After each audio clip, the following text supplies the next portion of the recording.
ఈ ఆవులకి ఇచ్చే గడ్డి కూడా అండి కోఫోర్ పద్ధతి. కోఫోర్‌లో కొంచెం ఉంది, పారా గడ్డి ఉంది, సూపర్ నేపియర్ ఉంది.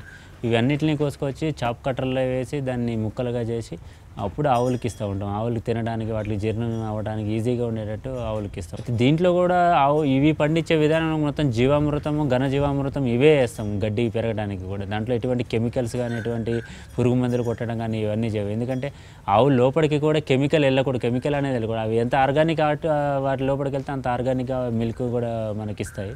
సో, అందుకని ఆటిల్ని మేము కంప్లీట్ జీవామృతం, ఘన జీవామృతంతోనే గడ్డి కూడా పెంచుతాం. ఇకపోతే దానా ఇచ్చేది కూడా. దానాలో కూడా కంప్లీట్ ఆర్గానిక్ దానానే ఉంటది. దాంట్లో కూడా ఎటువంటి కెమికల్స్ కలపని.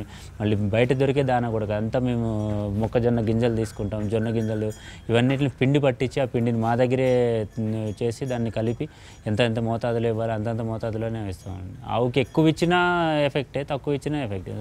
దానికి ఎంత మోతాదులో ఎన్ని లీటర్ పాలు ఇస్తుంది, ఎంత మోతాదులో దానికి దానా కావాలనే ఉద్దేశంతో అంతే మోతాదులో దానా ఇస్తాం. అవి కూడా హెల్తీగా ఉంటాయి.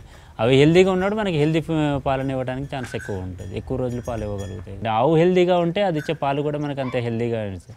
కాబట్టి దాని మీద కాన్సంట్రేషన్ ఎక్కువ మాకు. హెల్తీ ఆర్గానిక్ ఫుడ్ ఇవ్వాలనేది ఆలోచన.